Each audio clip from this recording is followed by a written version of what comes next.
내가 누구냐 물을 때 요한의 증언이 이러하니라. 요한이 드러내어 말하고 숨기지 아니하니 드러내어 하는 말이 나는 그리스도가 아니라 한데, 또 묻되 그러면 누구냐? 내가 엘리야냐? 이르되 나는 아니라. 또 묻되 내가 그 선지자냐? 대답하되 아니라. 또 말하되 누구냐? 우리를 보낸 이들에게 대답하게 하라. 너는 내게 대하여 무엇이라 하느냐?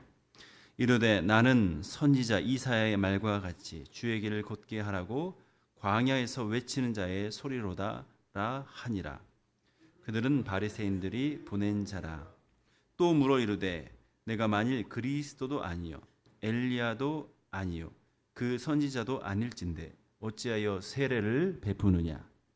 요한이 대답하되 나는 물로 세례를 베풀거니와 너희 가운데서 너희가 알지 못하는 한 사람이 섰으니 곧 내 뒤에 오시는 그이라. 나는 그의 신발끈을 풀기도 감당하지 못하겠노라 하더라. 이 일은 요한이 세례 베풀던 곳 요단강 건너편 베다니에서 일어난 일이니라.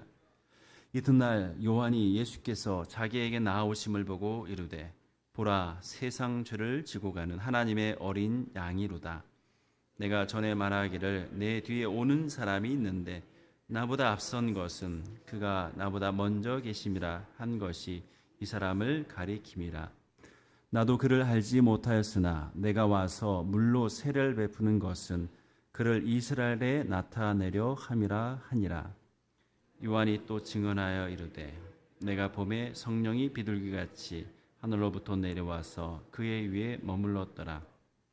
나도 그를 알지 못하였으나 나를 보내어 물로 세례를 베풀라 하신 그이가 나에게 말씀하시되 성령이 내려서 누구 위에 머무는 것을 보거든 그가 곧 성령으로 세례 베푸는 이인 줄 알라 하셨기에 내가 보고 그가 하나님의 아들이심을 증언하였노라 하니라. 아멘. 추운 날씨에도 또 이 시간에 또 자리를 지키고 또 하나님께 찬양하고 하나님의 말씀을 받고자 하는 우리 모든 분들 주께서 크신 은혜 가운데 이 시간에 이끄시기를 소망합니다. 저의 소개팅을 한번 말씀드리도록 하겠습니다. 우리 어르신들은 소개팅 안 해보셨죠? 아, 해보셨습니까? 예. 소개팅에 성공하면 결혼이고 실패하면 또 다른 사람 만나면 됩니다. 예. 저도 소개팅을 통해서 결혼에 성공을 했습니다. 그래서 소개를 주선하는 사람이 되게 중요하죠. 나중에 이제 결혼 즈음에 양복을 사주면서 고맙다라고 했습니다. 오늘 역사상 가장 위대한 소개팅 주선자가 누구이신지 아십니까? 아유, 너무 어려운 질문인가요? 오늘 우리가 살펴볼 세례 요한입니다. 역사상 가장 중요한 소개를 한 인물, 바로 세례 요한이다라고 할 수 있는 거죠.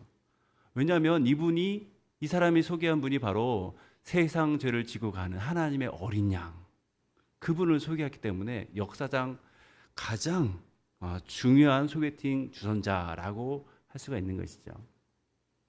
그래서 우리는 세례 요한을 잊을 수가 없어요. 생각해 보세요. 나에게 결혼을 할 수 있는 배우자를 소개해 줬는데 어떻게 잊겠습니까? 예. 물론 주인공은 아니지만 평생 나의 결혼 생활과 함께 기억될 만한 존재인 거죠. 그래서 오늘 요한복음, 우리 지난번에 서론부를 우리가 봤습니다. 서론부에 보면 가장 중요한 말씀, 바로 말씀이 육신이 되어 우리 가운데 거하신다라고 하는 말씀을 우리가 봤는데요. 오늘 이렇게 위대한 분이 이 땅 가운데 오셨는데 그분을 알아볼 수 있도록 소개하는 존재, 그런 존재가 필요했던 거예요. 그래서 하나님께서 누구를 예비하셨습니까? 세례 요한을 예비하신 거죠. 이것은 마치 이 땅 가운데 귀한 보석을 알아보는 일과 같습니다. 세례 요한은 그런 보석을 감정하는 사람과 같은 역할을 하는 거죠. 그리고 이 특별한 감정사를 통해서 사람들은 역사상 가장 위대한 존재이신 예수 그리스도를 소개를 받게 되는 거죠. 그런데 이렇게 가장 중요한 분을 소개받으면요, 사실 소개하는 사람도 좀 높아져야 돼요. 그렇지 않습니까? 우리 자녀가 뭐 정말 대단한 일을 하면 부모님께 영광 올려드리지 않습니까? 얼마 전 우리나라에서 정말 세계적인 그 노벨 문학상, 한강이라고 하는 그분이 수상을 했는데, 그분과 함께 그분의 아버지, 그분도 문학가인데 소설가인데 그분도 소개되는 것은 너무나 당연한 거예요. 그런데 오늘 특이하게도 세례 요한은 자신에게 향한 그 모든 관심과 영광을 내려놓습니다. 오직 예수님만을 가리키는 모습을 보게 되는 거죠. 자신에게 집중되는 그 명예와 권위도 내려놓습니다. 그래서 오직 예수님만 드러내는 일에 자기 생애를 바치는 것을 우리는 보게 되는 거죠. 근데 이 모습이 우리 믿는 신자로서, 하나님의 은혜를 얻은 신자로서 너무 좋은 귀감이 되는 것입니다. 그래서 오늘 이 세례 요한의 생애의 발자취를 따라가고 그가 소개하는 예수님은 어떤 분이신지에 대해서 이렇게 생각해보고, 특별히 세례 요한의 사역의 자세에 대해서 우리가 돌아보면서 나도 저렇게 사역해야겠구나 라는 그런 어떻게 보면 다짐, 결단, 또 나의 삶은 어땠는지를 우리 한번 스스로 돌아보는 시간 됐으면 좋겠습니다. 오늘 이제 19절에서 23절에 보면 세례 요한의 자기 부인의 장면이 나옵니다. 우리 19절 보면 유대인이 예루살렘에서 제사장들과 레위인들을 요한에게 보내어서 내가 누구냐라고 물을 때 요한의 증언이 이러하니라 라고 말합니다. 여기서 유대인들은 그냥 일반 유대인이 아닙니다. 종교 지도자, 유대 교회 종교 지도자를 말하는 겁니다. 요한복음에서 이 사람들은 특별히 바리새인들 그리고 사두개인들을 말하는 거죠. 특히 사두개인들은 당시의 산헤드린 공회원을 지칭하는 거죠. 이 바리새인과 사두개인들이 지금 그들이 생각할 때 세례 요한은 어떤 존재인지 파악하기 위해서 누구를 보냅니까? 제사장들과 레위인들을 요한에게 보내는 거죠. 공식적인 조사단을 요한에게 보내는 그런 장면입니다. 이 얘기는 뭐냐면 세례 요한의 사역이 그만큼 아주 뭔가 있다라는 생각을 했고, 그의 영향력이 컸기 때문에 직접 공식 조사단을 통해서 세례 요한의 정체에 대해서 알고 싶었던 것이죠. 그런데 20절에서 21절에 보면 세례 요한의 그 대답은 아주 놀라운 대답입니다. 우리 한번 읽도록 하겠습니다. 시작. 요한이 드러내어 말하고 숨기지 아니하니 드러내어 하는 말이 나는 그리스도가 아니라 한데, 또 묻되 그러면 내가 누구냐? 내가 엘리야냐? 이르되 나는 아니라. 또 묻되 내가 그 선지자냐? 대답하되 아니라. 온통 부정하는 거예요. 자기를 부인합니다. 무엇을 부인하냐? 바로 앞에서 얘기한 너희들이 생각하는 그런 사람이 아니다라고 얘기합니다. 근데 오늘 본문에 보면 이 드러내어 말하고 숨기지 아니하니 드러내어 하는 말이 이렇게 돼 있는데, 우리가 이제 성경을 이렇게 보면 이게 고백한다는 표현입니다. 드러내어 말한다는 것은 고백이지 않습니까? 확실한 거예요. 진실을 말하는 겁니다. 드러내어서 말을 하는데, 고백하는데 나는 그리스도가 아니다. 나는 엘리야가 아니다. 나는 그 올이라고 한 그 선지자, 모세와 같은 선지자가 아니다라고 고백을 하는 거죠. 그의 고백을 보면 그가 얼마나 분명하게 이것을 부인하는지를 우리는 알 수가 있는 것이죠. 당시 유대인들은 이 말라기서 4장의 말씀을 따라서 세상에 하나님께서 보내실 메시아, 그 메시아가 오기 전에 엘리야를 통해서, 모세 같은 선지자를 통해서 메시아가 올 것이다 라는 기대감을 가지고 있었던 것이죠.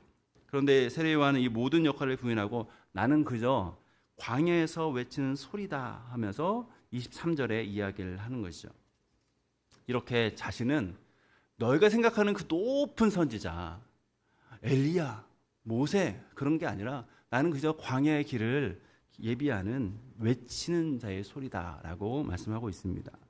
그래서 오늘 이 내용을 통해서 우리가 볼 수 있는 우리의 교훈은 뭐냐면, 참된 내가 예수의 증인이라고 하면, 하나님의 복음을 나타내는 증인이라고 하면 자신의 영광을 구하지 않는다라는 사실입니다. 여러분, 이것이 쉽지 않아요. 왜냐하면 인기가 있으면요, 사람이 모이고, 사람이 모이면 명예가 나타나고, 명예가 나타나면 돈도 함께 나타납니다. 사람이 추앙하면요, 자신이 주인공인 듯한 착각을 갖게 되는 것이죠. 그래서 정말 우리가 예수 그리스도의 복음의 증인이 되려고 하면 자신의 영광을 구하지 않는 태도, 이것이 매우 중요하다라고 하는 것을 기억하셔야 됩니다. 사실 많은 사람들, 제 경험을 볼 때 어떤 사람은 어릴 때부터 공부를 잘해서 주위 사람들에게, 가족에게 인정받고, 어떤 사람은 운동을 잘해서 인정받고, 또는 돈을 잘 벌어서 인정받는 사람이 있습니다. 그런 사람 주변에 있으면 참 감사한 일이죠. 근데 가끔 이런 인정을 받지 못한 사람이 예수님 만난 다음에 교회에서 사람의 인정을 받으려고 하는 그런 욕심이 생깁니다. 아, 저 사람 새벽 예배 철저한 사람이야. 저 사람 정말 경건한 어떤 일을 한 사람이야. 열심히 전도한 사람이야.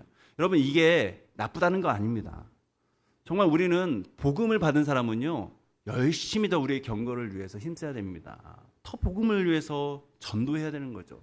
더 하나님께 우리 것들을 감사하며 드리는 것이 당연한 태도입니다. 근데 문제는요, 하나님께 감사해서 드리는 것이 아니라 사람의 눈을 의식하며 할 때는 그것은 본질을 놓치는 종교 행위가 될 수 있다라는 사실을 우리는 명심해야 되는 것이죠.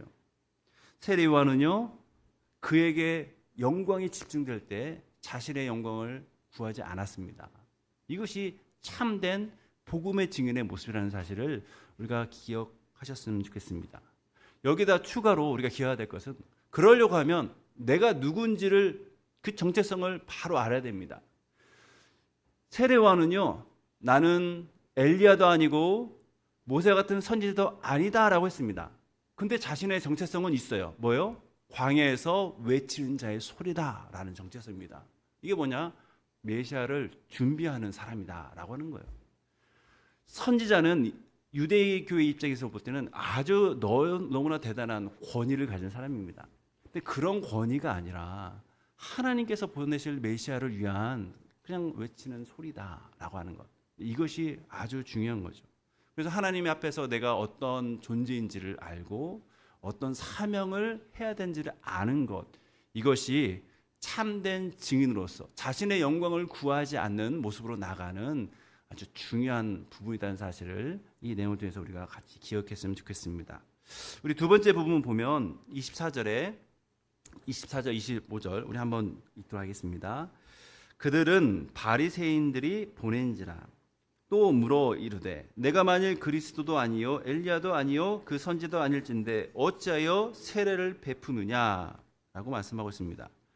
여러분, 이것도 아니고 저것도 아닌데 왜 세례를 베푸냐라고 하는 질문, 여기서 이 상당히 중요한 역사적인 이 배경이 있습니다.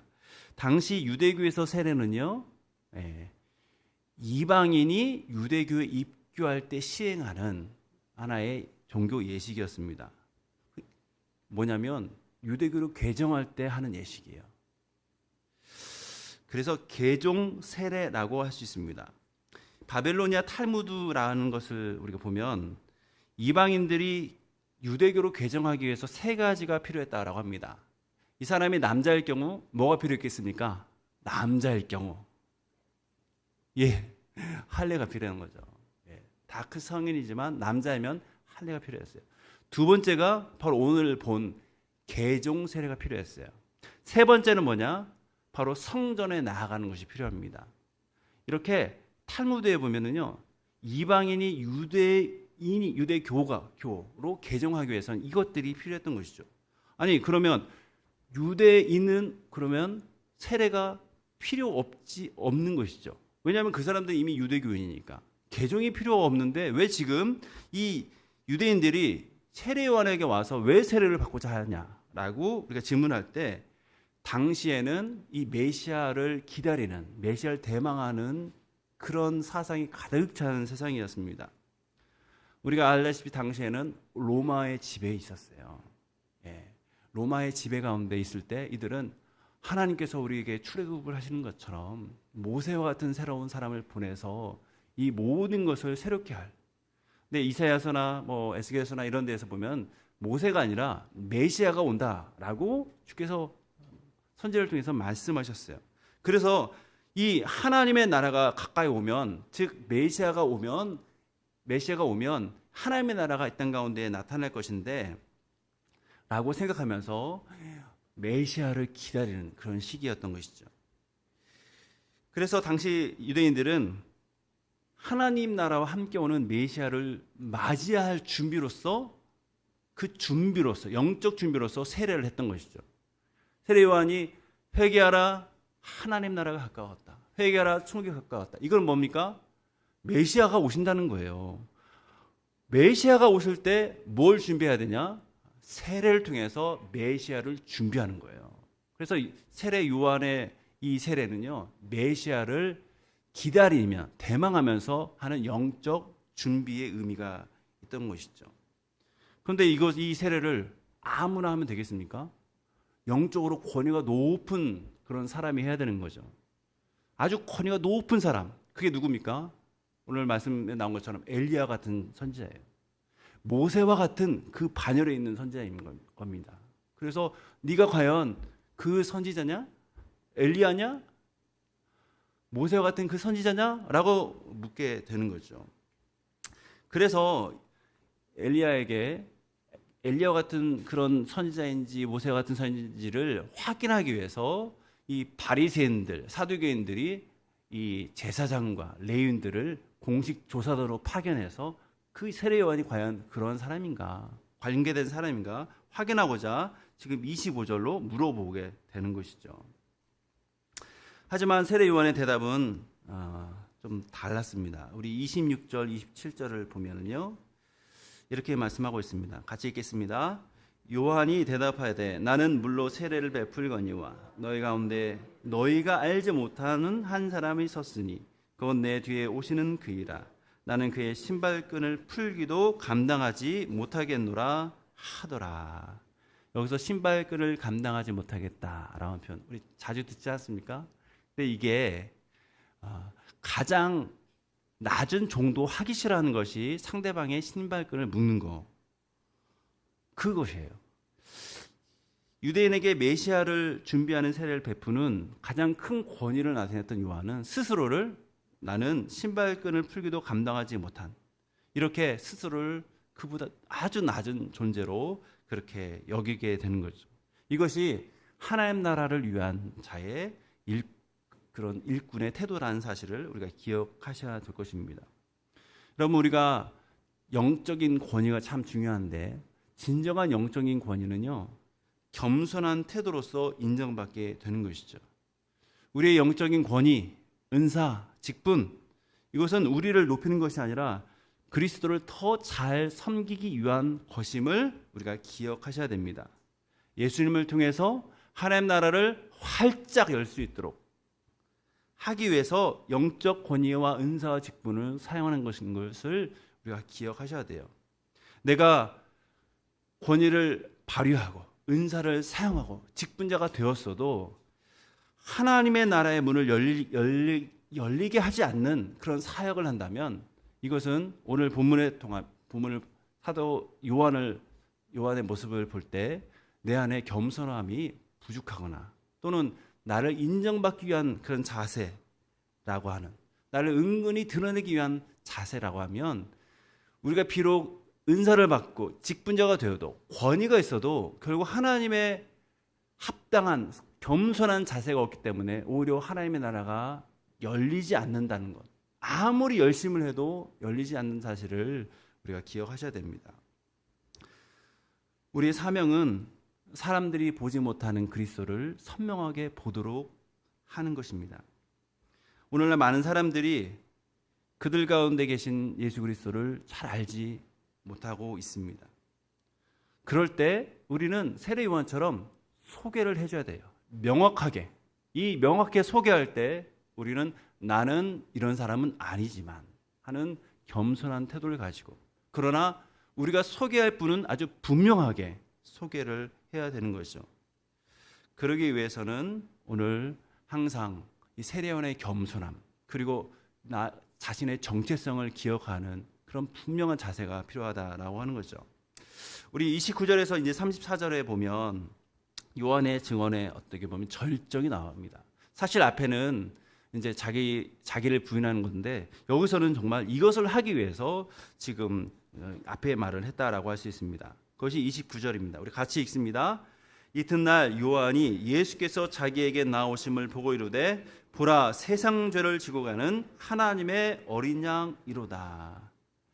이 선언은 이 구약의 두 가지 아주 중요한 이미지를 결합하고 있습니다. 하나는 어린 양. 여기서 어린 양은 유월절 어린 양을 말합니다. 유월절 어린 양은요, 우리의 죄를 넘기게 하시는, 패스오버 하게 하시는 희생양이 되는 거죠. 그리고 또 다른 하나는 이사야서의 고난받는 종입니다.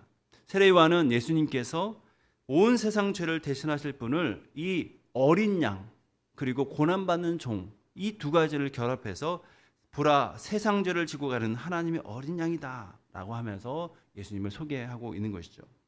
그런데 이 뒤에 보면 더 놀라운 증언이 계속 이루어지고 있어요. 그것이 32절에서 34절인데요. 같이 읽겠습니다. 요한이 또 증언하여 이르되 내가 봄에 성령이 비둘기같이 하늘로부터 내려와서 그의 위에 머물렀더라. 나도 그를 알지 못하였으나 나를 보내어 물로 세례를 베풀라 하신 그 이가 나에게 말씀하시되 성령이 내려와서 누구 위에든지 머무르는 것을 보거든 그가 곧 성령으로 세례를 베푸는 이인 줄 알라 하셨기에 내가 보고 그가 하나님의 아들이심을 증언하였노라 하니라. 여기서 지금 성령의 머문, 성령이 비둘기와 같이 내려와서 머무른, 이것은 매우 중요한 의미를 갖고 있는데, 구약에서 메시아는 기름 부음을 받는 자라는 뜻입니다. 근데 기름이 그냥 기름이 아니라 하나님의 영의 기름을 부을 받는 거예요.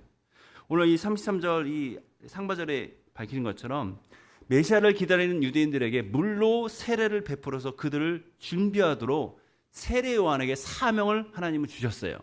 그런데 이 예수님께서 세례 요한에게 물 세례를 받으러 나가시는 거예요. 그때 오늘 하나님은 성령이 예수님에게 머무는 표적을 세례 요한의 눈을 밝히셔서 예수님이 참 메시아인 것을 보게 하시는 그런 사건인 것이죠.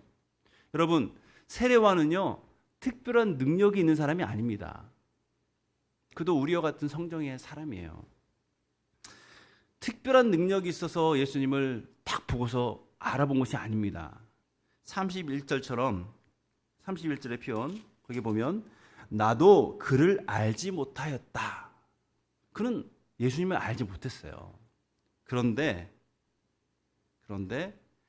하나님께서 성령의 기름 부음으로 메시아의 표징을 알려주셨는데 그 성령의 기름, 성령의 머무심이 예수님 위에 있다는 것을 보게 되고 그것을 통해서 아, 예수님은 하나님의 아들이시구나 라고 하는 것을 증언하는 역할을 하게 되는 거죠. 그 역시도 성령의 머무심, 성령의 그 기름 부음을 통해서 예수님께서 기름 부은 하나님의 어린 양인 것을 확증하게 된 것을 보게 됩니다. 여기서 우리는 예수님의 이 구원 사역 그리고 예수님의 신적인 정체성에 대해서 우리가 두 가지 우리가 진리를 발견할 수 있어요. 그건 뭐냐? 예수님은 성령으로 기름 부음 받아서 오셨는데 그 예수님은 우리의 죄를 완전히 해결하신 하나님의 어린 양의 사역을 감당하기 위해서 오셨다라고 하는 겁니다. 그냥 하나님의 아들로 오신 것이 아니라 하나님의 어린 양, 앞에 유월절 어린 양을 기억하시면 돼요. 대속을 위해서 오셨다라는 사실을 기억하셔야 됩니다. 그래서 우리는 이 세례 요한의 증거를 통해서 아직은 잘 이 얘기를 들었을 때 몰랐겠지만 그러나 뒤에 예수님의 십자가의 그 구원의 대속의 사건을 통해서 세례 요한은 하나님의 성령의 깨닫게 하심을 통해서 이런 표현을 했구나라고 하는 것을 우리가 알 수 있게 되는 거죠. 그래서 이 예수님에 대한 세례 요한의 바른 소개를 통해서 우리의 죄의 문제, 구원의 문제, 인생의 문제, 가정의 문제, 다양한 문제 해결이 어디에 있다? 하나님의 어린 양이신 예수님 안에 있다라고 하는 것을 이 세례요한의 증언을 통해서 우리는 알게 되는 거예요. 그러니까 얼마나 좋은 소개를 했습니까? 또한 예수님의 모든 사역은 성령의 사역으로 이루어졌다는 것을 이 내용을 통해서 우리가 잘 알 수 있습니다. 사실 예수님의 생애를 보면 그 모든 생애 가운데 성령과 동행하는 사역을 하셨습니다. 성령님은 동정녀인 처녀 마리아를 통해서 예수님이 잉태하게 하셨습니다. 예수님의 공생애를 시작할 때 광야로 내모셨는데 그때 누가 내모셨습니까? 성령께서 내모셨던 것이죠. 성령님은 요한을 통해서 예수님의 물세례시에 지금 강림하고 예수님의 메시아됨을 세상 가운데 소개를 했던 것입니다. 성령님은 예수님이 치유 사역을 하고 죽기 사역할 때 그 자리에 함께 하신 거죠. 그리고 예수님이 십자가에서 우리를 위한 대속 사역, 어린 양, 유월절 어린 양의 그 제물이 되시려 할 때 이 성령께서 예수님께서 그 사역을 감당하도록 인도하셨다는 사실을 우리가 기억하셔야 됩니다. 이 성령의 사역은 우리의 구원에게도 밀접하고 하나님 나라의 확장에도 밀접하고 교회의 성장과 교회의 부흥에게도 아주 필수적인 사실을 우리는 기억하셔야 됩니다. 그래서 예수님 당시 제자들, 이 제자들은 도무지 하나님의 일을 생각하기보다는 사람의 일을 생각하는 사람이었어요. 그런 제자들을 위해서 예수님은 대제사장 기도를 하시지 않습니까? 그때 그러면서 또 다른 보혜사 성령을 기다리라라고 말씀하신 거죠. 이 또 다른 보혜사 성령이 오순절 마가의 다락방에서 기도할 때 내릴 때 이들은 성령을 받고 성령의 기름 부은 능력 가운데 복음을 전하는 담대한 사역을 시작하게 되는 것이죠. 그로 인해서 베드로가 복음을 전하고 예수님이 하나님의 아들이심을 선포할 때 수천 명이 3천 명이 회개하는 놀라운 역사가 일어나게 되는 것이죠. 사도행전에 나타난 교회의 성장과 부흥은 결국 성령님으로 인해서 시작된다는 것을 우리는 다시 한번 기억할 수 있는 것이죠. 그래서 우리가 우리의 구원도 우리의 신앙적인 성장도 그리고 하나님 나라의 확장도 교회의 부흥도 성령의 능력으로 이루어진다는 것을 기억할 때 우리는 항상 성령님을 사모해야 되는 것이죠.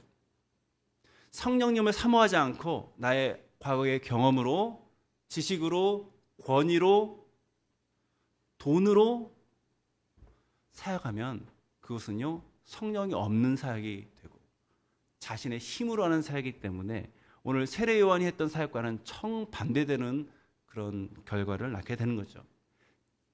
예수님을 증언한다라고 하지만 자기의 높음을 자랑하는 자리가 되게 한다라고 하는 거죠. 오늘 말씀을 마무리하도록 하겠습니다. 오늘 우리는 세례 요한의 증언을 통해서 참된 증인의 모습 그리고 예수님의 영광스러운 그 모습을 우리가 살펴봤습니다. 특히 이 일을 위해서 이 아주 너무나 대단한 소개를 한 이 세례 요한의 모습을 살펴봤습니다. 세례 요한은 자기 부인과 겸손을 통해서 예수님을 증거했던 것이죠.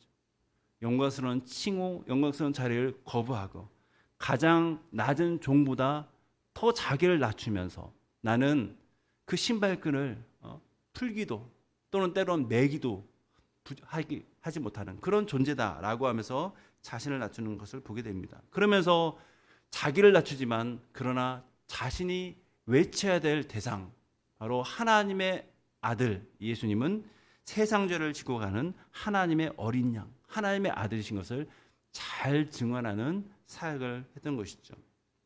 이런 모습이 오늘 이 말씀을 받는 우리들에게 도전이 되기를 소망합니다. 사실 우리 자신을 부인하고 그리스도를 높이는 삶 우리는 이것을 원하지만 쉽진 않습니다. 우리 가운데 계신 그리스도를 증거하는 삶 너무 원하지만 우리 자신의 바쁜 우리의 모습을 보게 됩니다. 성령님이 일하신 가운데 예수님의 구원과 능력을 전하는 삶 그것도 다짐합니다. 그래서 올해 한 해 내가 예수님을 내 이웃에게 가족에게 또는 노방에서 전하겠다 또는 교회의 기도의 일꾼이 되어야겠다 또는 내가 각 부서에서 묵묵히 섬기겠다 그런 다짐을 하지만 성령의 도우심 없이는 쉽게 무너져 버립니다. 부서에서 일을 감당하다가도 나를 인정해 주지 않는 것 같으면 쉽게 토라지고 삐지는 그런 우리의 모습 아닙니까? 또한 내가 열심히 하고 싶어도 내 안에 있는 어떤 마음의 막 변동이 있거나 또 상황의 변동이 있으면은 우리는 하나님의 나라를 위한 확장을 위한 사역을 감당할 수가 없습니다. 그래서 우리는 하나님의 은혜가 필요하고 성령의 역사가 필요하고 성령의 이끄심이 필요한 그런 존재인 거죠. 그런 의미에서 우리는 성령께서 시작하고 성령께서 진행하시고 성령께서 우리를 어루만지시고 이끄시고 붙잡아 주시고 견인하셔야 이 모든 사역, 하나님의 나라를 증거하고 예수 그리스도를 나타내고 그 예수 그리스도의 제자된 삶의 모습을 나타낼 수 있는 존재라는 것을 우리가 생각할 때 우리는 겸손하지 않을 수 없고 성령님을 부르짖지 않을 수 없는 것이죠. 우리가 오늘 세례요한의 모습을 기억하면서 주여 겸손한 자가 되게 없소서, 그리스도를 증거하는 자가 되게 하옵소서, 예수님의 구원과 능력을 잘 전하는 삶이 되게 하옵소서. 그러기 위해서는 성령께서 우리 가운데 임하셔야 됩니다.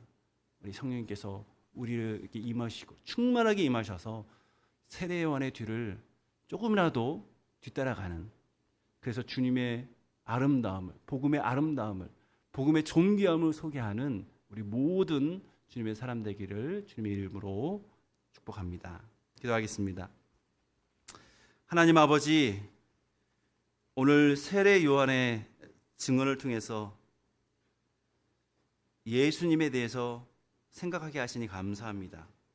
우리도 세례 요한처럼 자신을 낮추게 하옵소서. 오직 예수 그리스도만 높이는 삶을 살게 하옵소서. 그래서 우리가 만나는 사람에게, 모든 사람에게 예수님이 하나님의 어린 양이시고 하나님의 아들이심을 담대히 증언함으로 이들에게 하나님의 성령이 임하고 하나님의 성령 가운데 이들이 하나님의 백성으로 그렇게 변화되고 교회에 들어오고 믿음이 성장하고 성령의 사람이 되는 그 놀라운 것들을 우리가 기대하고 경험할 수 있도록 도와주옵소서. 주여 우리에게 성령을 충만하게 부어주옵소서. 예수 그리스도의 이름으로 기도하옵나이다.